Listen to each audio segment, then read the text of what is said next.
passo de cada vez você corre uma maratona.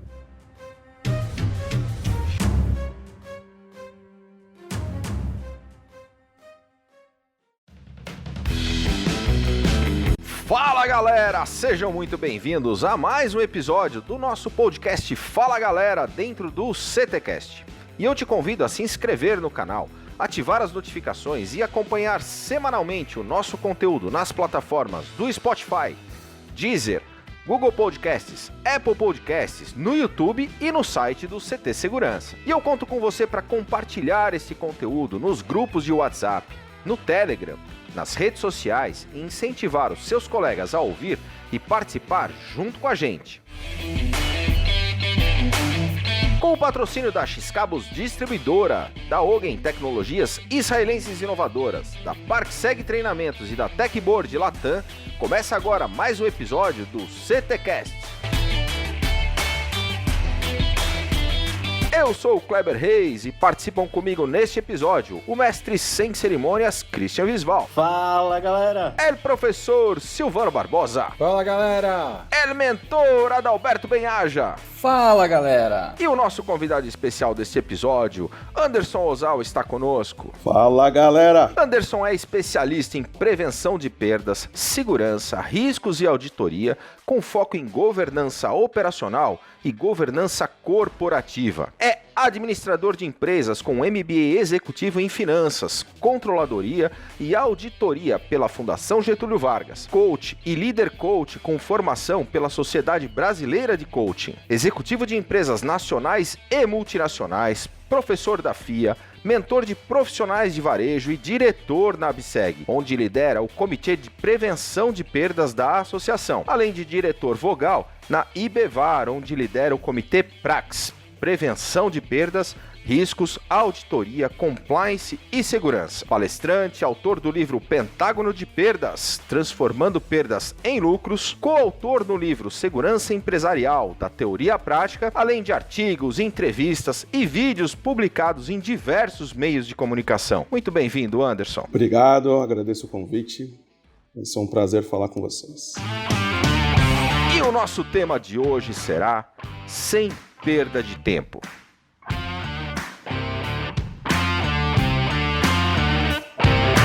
Anderson, antes de a gente entrar nesse tema, conta para nós e para nossa audiência, quem é o Anderson Ozawa? Anderson Ozawa, poxa, um cara aí com 40 e poucos anos, que a gente nunca vai abrir o número correto, atuando aí em prevenção de perdas há mais de 18 anos e com uma carreira voltada aí para controles e auditoria e também, né, contemplando a prevenção de perdas, aí já passa dos 20 e poucos, 24, 25 anos de carreira. Como você disse aí, formado em administração, casado, 3 filhos, corajoso. O cara tem 3 filhos, ele tem que ser corajoso, não adianta. É. Aliás, já começou. É casado, já é corajoso, cara. A gente foi lá e falou aceito. Já mostra coragem. Santista. Mais corajoso. Poxa, aí não, né, pô? É sensato, inteligente, pô, aí não. Bom, apaixonado por música, por arte como um todo, mas música, redação, escrita, escrevi um livro, tem um livro de contos também, que é mais um e-book, não é um livro físico. E Anderson, com toda essa experiência, né, que você citou na área de prevenção de perdas, eu queria que você fizesse aí um comparativo de qual é a percepção, né, como se percebe versus como é a carreira, de fato, de um profissional em prevenção de perdas. Olha, esse é um ponto muito interessante. Eu acho que vale tanto para a prevenção quanto para segurança, né? Mas prevenção acho que talvez tenha um ingrediente a mais aí, porque o cara não acorda, né, um belo dia e fala, nossa, que vontade de seguir uma carreira em algo que se chama prevenção de perdas. Isso quando ele tem aí a nomenclatura certa, porque a área já tem vários nomes, né? Prevenção de percas, prevenção a danos, perdas e danos, prevenção e perdas. Então, não tem aí uma aura que até o nome da área passa aí por várias variações. Mas o que se tem, cara, é basicamente assim, a carreira, você meio que cai dentro dela, e meio que aconteceu comigo. Isso aconteceu comigo. Minha história da entrada na prevenção de perdas foi dentro de um processo de trainee, né, dentro de uma empresa de varejo, que eu fui seguindo toda a trilha do processo seletivo.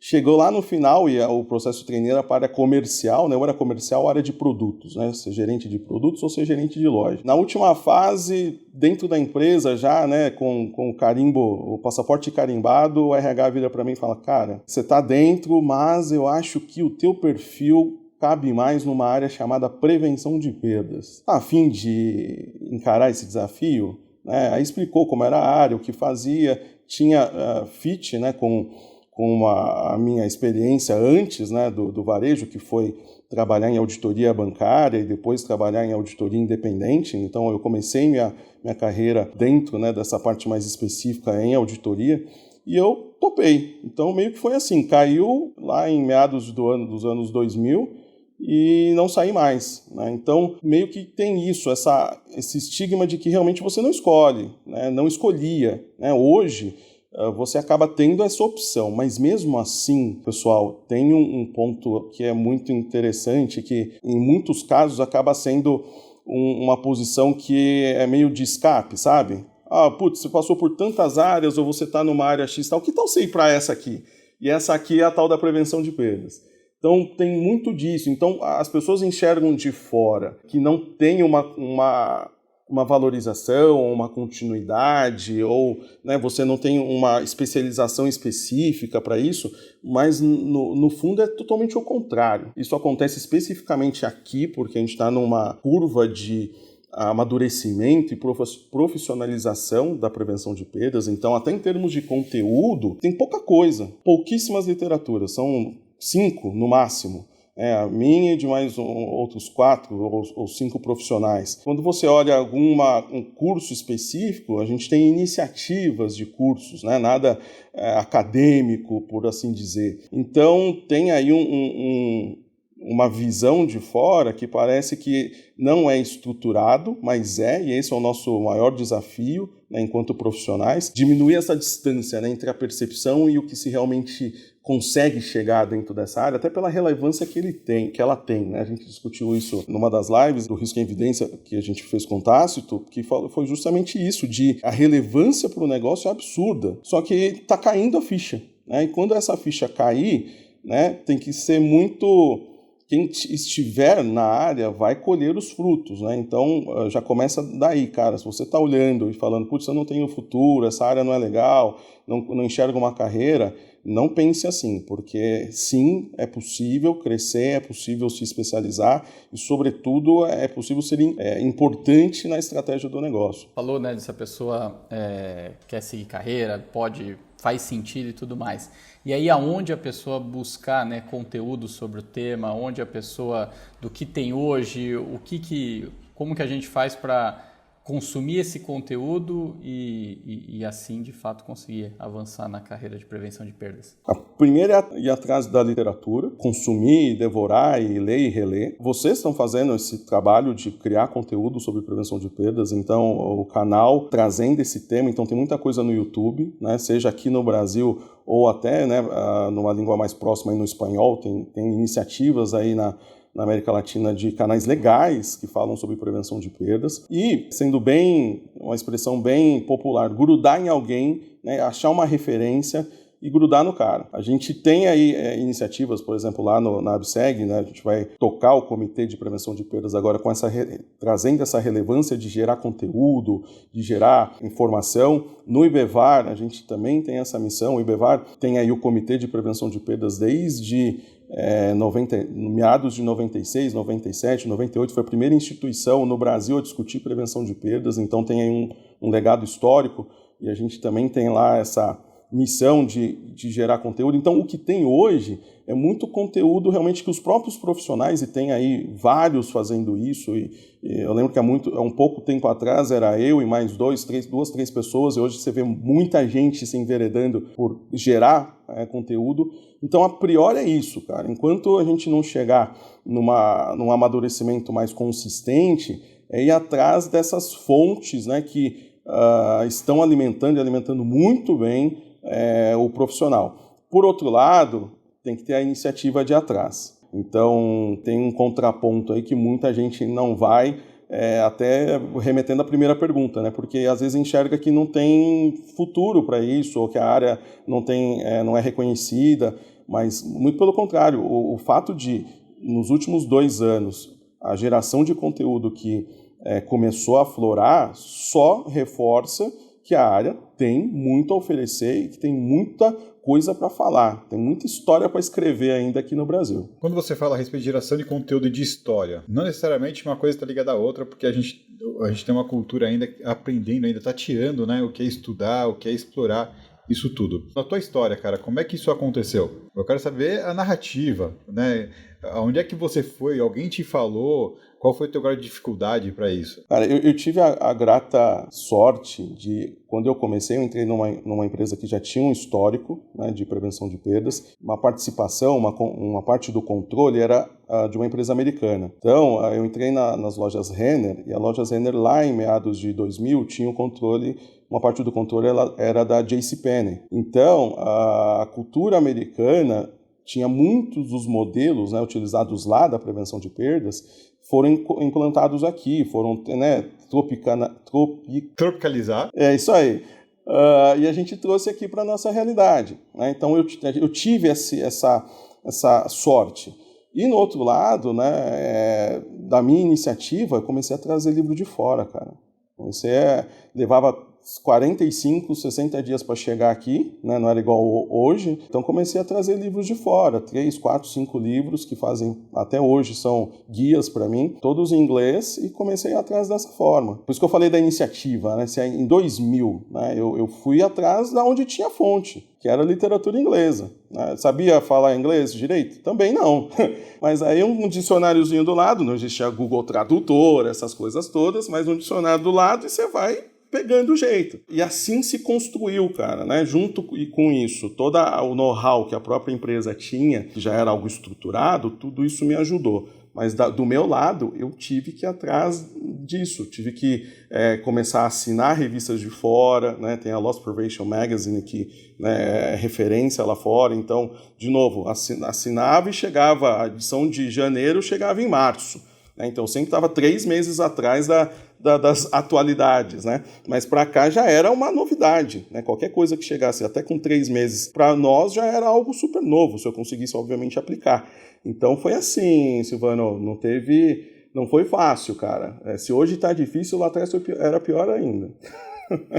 Anderson, agora fala pra gente, quais são as competências, né, necessárias para a pessoa de fato conseguir crescimento dentro de prevenção de perdas? Competências é bem interessante, porque até ouvindo outros CTcasts aí, eu vi vários profissionais falando, né, de a insegurança se envereda muito para a área do direito, outros, né, optaram por administração, né, o Alexandre, né, eu estava escutando esses dias, foi para a área do marketing. Dentro da prevenção de perdas, né, eu considero aí a administração uma área acadêmica, né, que traz competências importantes. Né? Por quê? A prevenção de perdas, diferentemente do que muita gente pensa, ela não está focada só na questão dos incidentes voltados a desvios físicos de produtos ou desvios, né, furto, assalto, roubo, esse tipo de coisa. A prevenção de perdas, ela atua em todas as perdas que uma empresa tem. Né? Então, a administração de empresas, ela ajuda porque ela dá essa visão macro da companhia. E aí você consegue entender aqui existe em gestão financeira, perda. Em gestão comercial, perda. Em gestão, por exemplo, administração de produção, você tem lá em administração de empresas uma disciplina de administração de produção, você já entende que também tem no processo produtivo, você atua em relação a perdas. Então, olhando sobre a ótica acadêmica, esse curso te dá muito subsídio. Outras competências que a gente pode falar, cara, que eu posso dizer para vocês, é o olhar do dono, né? Isso é uma coisa importante. Competência financeira é muito importante, porque, de novo, é uma área de estratégia, né? Ela garante governança. Então, para isso, você precisa saber analisar números, interpretar números, construir números, né? Desenvolver relatórios. Eu tinha lá no começo da minha carreira, um gerente que falava assim, cara, o dia que você sonhar com um layout de relatório, você já está pensando como um executivo. Você não está pensando no dado, mas como que a estrutura do dado vai vir para você. Aí eu coloco as outras competências mais interpessoais. Então, a liderança é super importante, a habilidade de negociação é fundamental, porque é uma área que trabalha cross-funcional.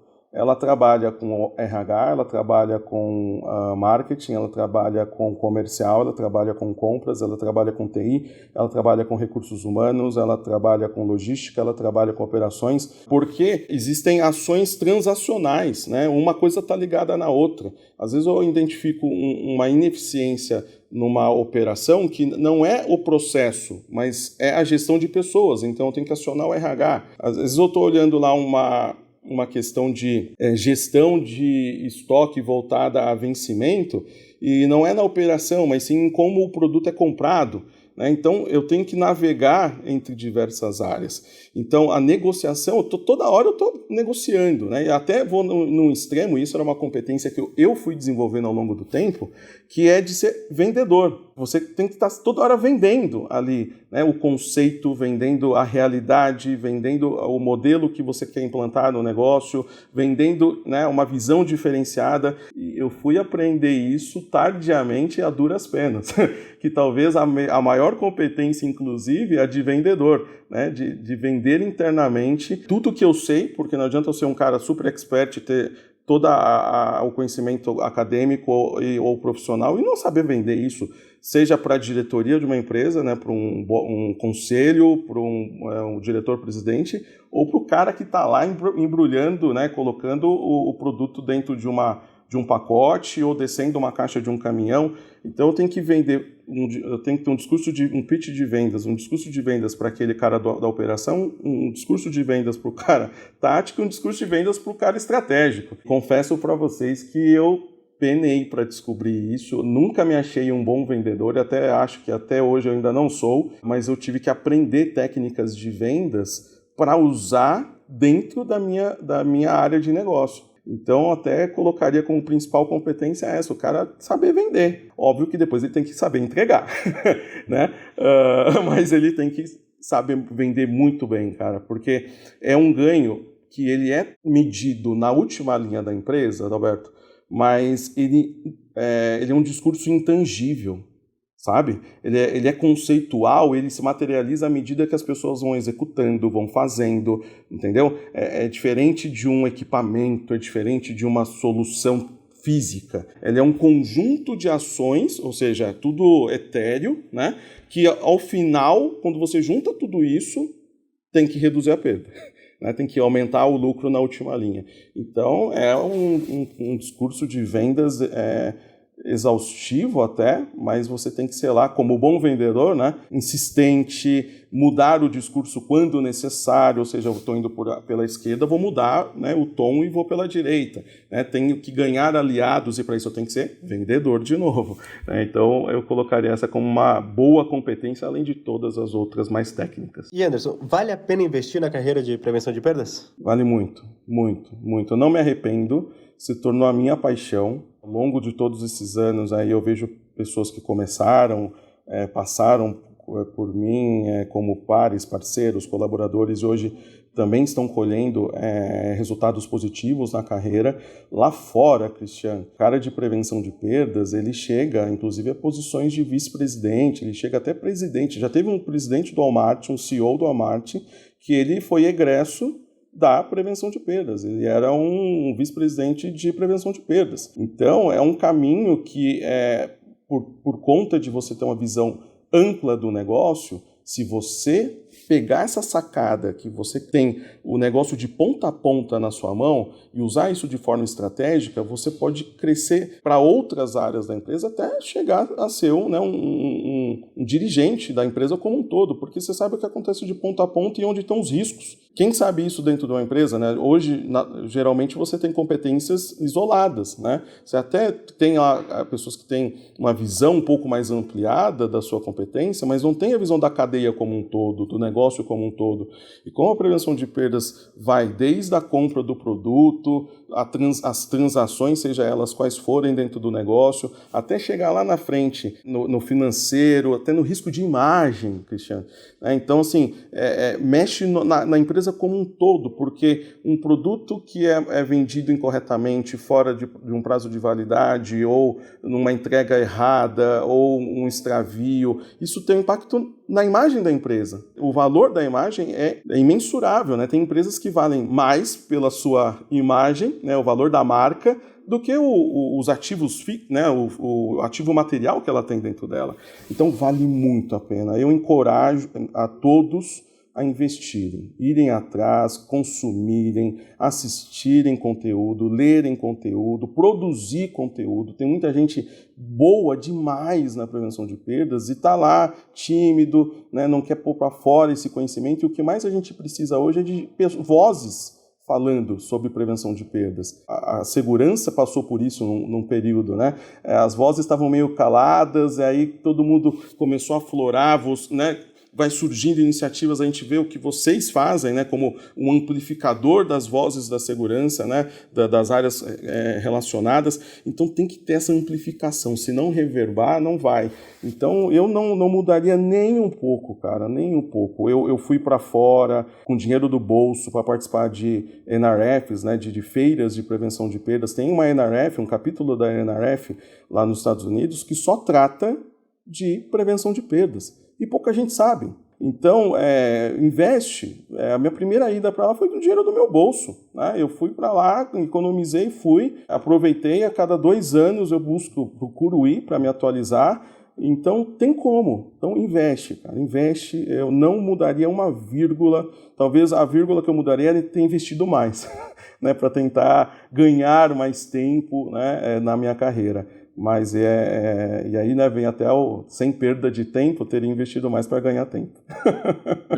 Isso pode levar, a gente entendeu que dá para levar o Christian, por exemplo, para um cargo de chefia lá de presidência no Walmart, porque ele está investindo nessa perda zero, né, não perder nada, não perder tempo. Ele não quer perder barriga, ele não quer perder a chance de comer no McDonald's e tudo mais. Então, cara, ele já tem essa doutrina. Já. O Walmart até já faliu no Brasil há mais de um ano e o cara ainda tá lembrando disso. Então, tá vendo só? Mas você pode chegar lá, cara. Você pode ressuscitar os caras. Momento mergulhando no conhecimento. Anderson, a indicação de um livro, ou um filme, ou um documentário que você recomenda para os nossos ouvintes? Um livro que eu recebi lá naquela época, cara, foi em 2000, 2001. Jack Welch, Paixão por Vencer. Fantástico. Foi CEO da GE por anos, foi eleito CEO da década, líder do não sei o que lá. O cara é muito bom e eu leio e releio esse livro sempre. Na verdade, até todos dele. Ele tem o MBA da vida real, o Jack Welch definitivo. E ele tem aí algumas frases que me marcaram e que eu carrego. Uma delas que fala sobre simples, né? A simplicidade, né? As coisas funcionam simples, né? E ele tem uma frase que ele diz mais ou menos assim, que da mesma forma que a velocidade flui da simplicidade, a simplicidade se baseia na autoconfiança. Porque as pessoas querem algo, só se sentem confiantes quando o negócio é complexo. Precisa ser extremamente complexo para a pessoa se sentir segura. E não precisa, né? Se as coisas forem simples, o simples resolve, não precisa fazer um negócio muito da NASA. Você precisa fazer. E às vezes a gente, para tentar valorizar muitas coisas, fica criando estruturas, né, coisas mirabolantes. E ele fala muito disso de simplicidade.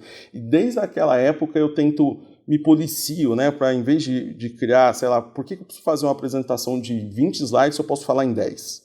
Por que eu preciso investir 1 milhão se com meio milhão eu vou ter o mesmo resultado? Por quê? Então, eu sempre uso até a regra dos 5 porquês, né? Por quê, o 5 whys, né? Sempre, até quando você chega no 5º porquê, você já caiu, a sua tese caiu por água e você simplificou o processo. E ele tem uma outra que ele fala sobre mudança, né? Porque a prevenção de perdas é um agente, né, da mudança constante. E ele fala assim, como levar as pessoas a embarcar num processo de mudança, né? Comece mostrando a realidade. Quando todos têm acesso aos mesmos fatos, eles geralmente chegam à mesma conclusão. Então, trazer todo mundo para o chão, para a mesma realidade, com fatos, faz a mudança ser muito mais fácil de ser implantada, né, de ser transmitida. Então eu recomendo Jack Welch, Paixão por Vencer, e todos os outros livros dele. Mas o Paixão por Vencer é uma bíblia aí que me referencia em várias coisas, desde liderança, autoconfiança, gestão, toda essa parte. Ele é muito bom, cara, ele é muito bom. Muito legal. Aproveitando a deixa, né, do Simples, a gente vai estar lá no YouTube, no youtube.com/CT Segurança, com o Gustavo Caetano, que tem 2 livros que falam também sobre isso, que é o Pense Simples e o Faça Simples. Fica também aí a recomendação do Kleber aqui no CTcast. Momento Passo do Gigante. Anderson, Passo do Gigante é aquele ponto de inflexão, aquele momento da tua vida pessoal ou profissional em que você teve que enfrentar os seus medos e dar no mergulho que a gente chama do Passo do Gigante. Passo do Gigante, do Anderson. Cara, Passo do Gigante foi quando eu me tornei pai pela primeira vez. Que aí cai a ficha de um monte de coisa, cara.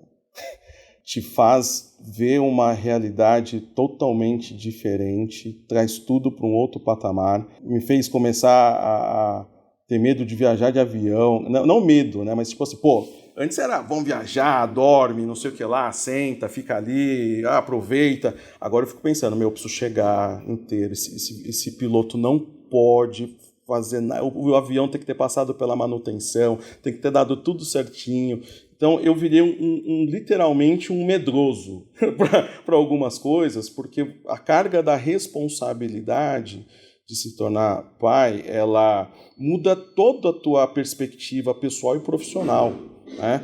Você passa a ser mais estratégico porque você começa a falar assim, essa ação, se eu tomar, gera essas consequências, né? E eu não estou mais sozinho nessa pegada, né? Eu tenho uma outra, né? Tenho coisas para uma pessoa, né? Um filho para poder criar, para poder ser exemplo, enfim.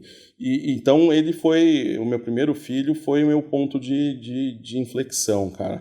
Ele mudou muito a minha forma de ver, de agir, de pensar, e eu confesso que tudo sempre acontece na hora certa, né? Então aconteceu no momento certo. Depois que ele nasceu, cara, a minha carreira mudou, porque você passa a agir de uma forma mais centrada, concentrada. Não que a emoção não seja um fator importante, a minha intuição, eu levo ela muito a sério, né? Mas você passa aí a ter um caminho um pouco mais trilhado, mais consistente. Por um outro lado, me fez também arriscar mais. Parece até um meio contraditório, né? Mas o arriscar no sentido de uma visão de longo prazo. Antes os tiros eram muito de curto prazo.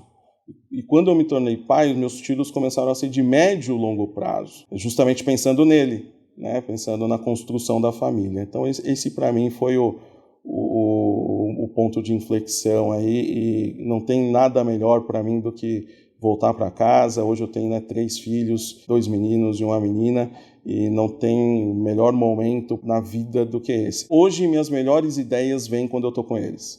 Então eles pintam comigo, quando eu pego lá um violão ou um teclado para tocar, eles estão comigo, e aí nessas horas que a gente compartilha dessas coisas, vem um insight e muda tudo.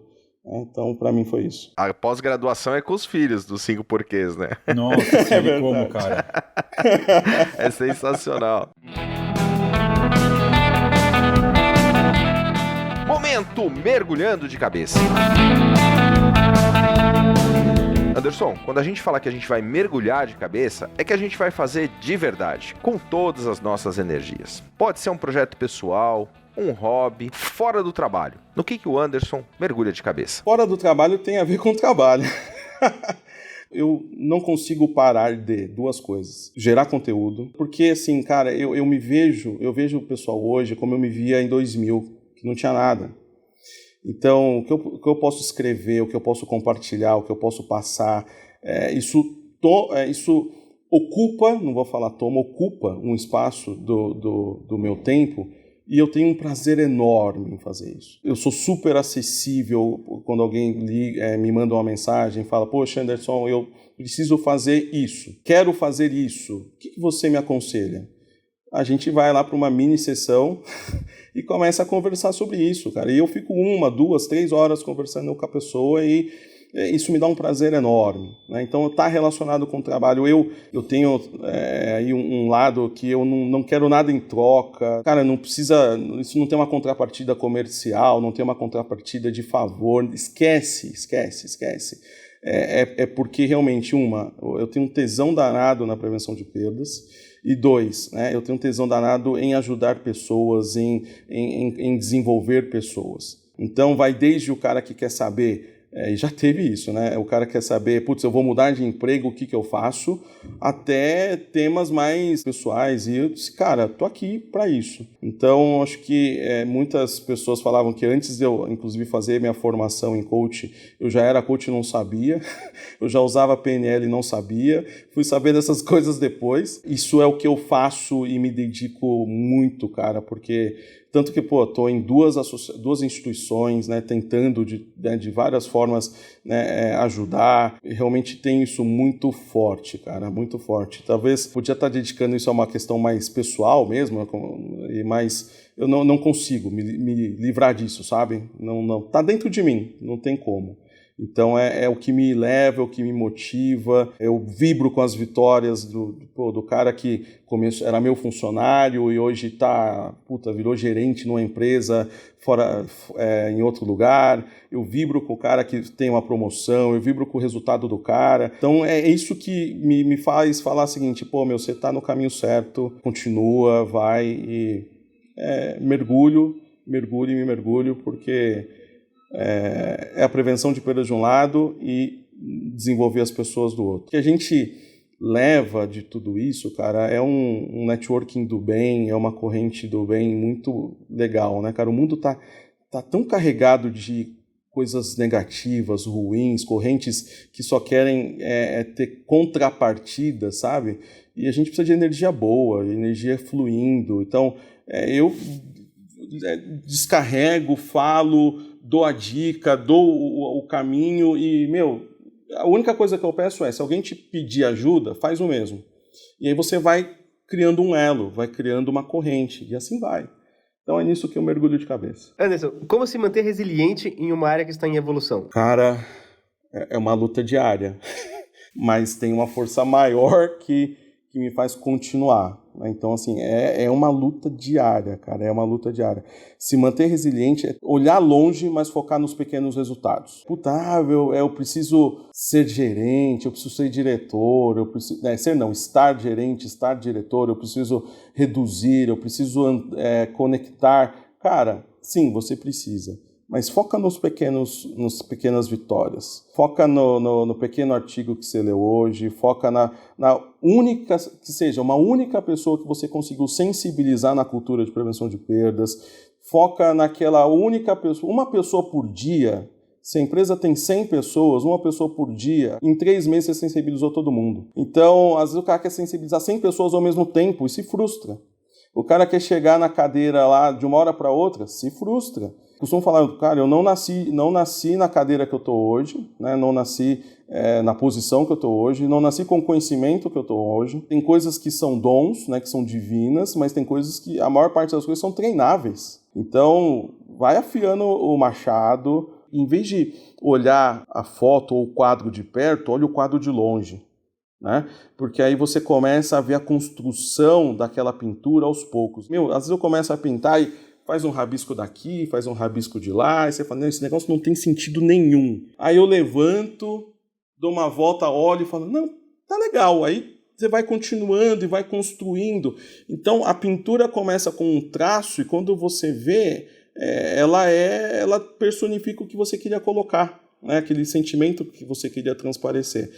Manter a resiliência, para mim, é isso, é celebrar as pequenas vitórias, olhando lá na frente e sem esquecer do que eu falei lá no começo, que sim, vale a pena investir, sim, tem muito futuro na carreira dentro de prevenção de perdas. Então, invista seu tempo nisso, realmente dedica seu tempo para isso, que você vai conseguir ver essas pequenas vitórias e só através delas, né, como eu falo, eu penso em desistir todo dia, mas aí eu começo a recordar as vitórias de ontem, de anteontem, e aí eu falo, realmente eu ganhei alguma coisa, eu tenho coisas a celebrar, e aí isso vai te levando dia após dia dentro da carreira. Não tem outro caminho, eu não vejo outra forma de você não se frustrar. Pequenas vitórias, um passo de cada vez, você corre uma maratona. Anderson Ozawa, afiar o machado ou a katana? A katana. Aí sim. Pra gente fechar esse episódio, uma última mensagem do Anderson relacionada diretamente ao nosso tema, sem perda de tempo. Tempo é o único recurso que é finito na nossa vida. Então, você tem que aproveitar cada milésimo de segundo ao máximo. Assim, você consegue evitar essa sensação de que você teve um tempo perdido. E é um dinheiro, né? O tempo é um dinheiro escasso para mim, para você, para vocês. Veja aqui, a gente está conversando, né, durante esse tempo e foi um baita do investimento. Né? A gente está conectado, nós 5 aqui, 5 almas do bem. Tem coisa melhor do que você ver o seu tempo investido em coisas assim? Então, sem tempo a perder, cuidar bem desse investimento. Todos os níveis, pessoal, profissional. Então, você nunca sabe quando você vai dar um último oi, um último adeus, fez um último trabalho. Pode ser o seu último dia na empresa e você não sabe. Pode ser o seu último dia com alguém querido e você não sabe. Então, vai deixar de aproveitar esse tempo? Sem tempo a perder. Agora, Anderson, vamos aproveitar e fazer um spoiler aí do que vem de novidades? Vamos, né? Vamos. Tem uma coisa ótima, né, pra gente dar um spoiler aí, que é um programa falando, né, de prevenção de perdas, falando de tudo que está no universo da prevenção de perdas. Posso falar tudo ou vamos falando? Pode falar. Vai afiar? Então, aí que vem, né, casa com o que o Silvano falou, né? Eu e o Carlos Machado, né? Então, de um lado o Machado e aqui do lado oriental a katana. A gente vai estar juntos aí nesse desafio, nesse programa para, fazer o universo da prevenção de perdas se tornar mais próximo das pessoas, mais desmistificar muita coisa, trazer profissionais, né, para falar, para conversarem com a gente, trazerem aí as suas experiências, seus cases. Então vem aí muita coisa boa que a gente está preparando, está no forno para falar sobre esse universo que é riquíssimo. Agora em agosto já começa. Agora em agosto.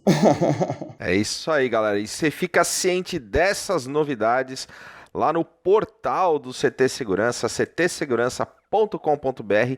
Tem muita coisa legal lá, né, Cris? Muita coisa legal. Vai lá que, inclusive, já esse episódio que a gente lança no ar já está com o site novo na agulha. Repaginado o site do CT, o nosso portal do CT Segurança. Muita informação, muito conteúdo relevante lá no nosso portal. Anderson, super obrigado pela tua presença, pela tua participação, pela tua contribuição. O CTcast também disseminando conhecimento em mais de 7 países, ouvindo esse nosso podcast. Nesse episódio de número 79, desde janeiro de 2020, gerando conteúdo relevante aqui para o segmento, com episódios semanais inéditos. E muito obrigado para você, ouvinte, que compartilha desse conteúdo com os seus colegas e ajuda a disseminar conhecimento dentro da área. E a gente se vê no próximo episódio, no Fala, galera!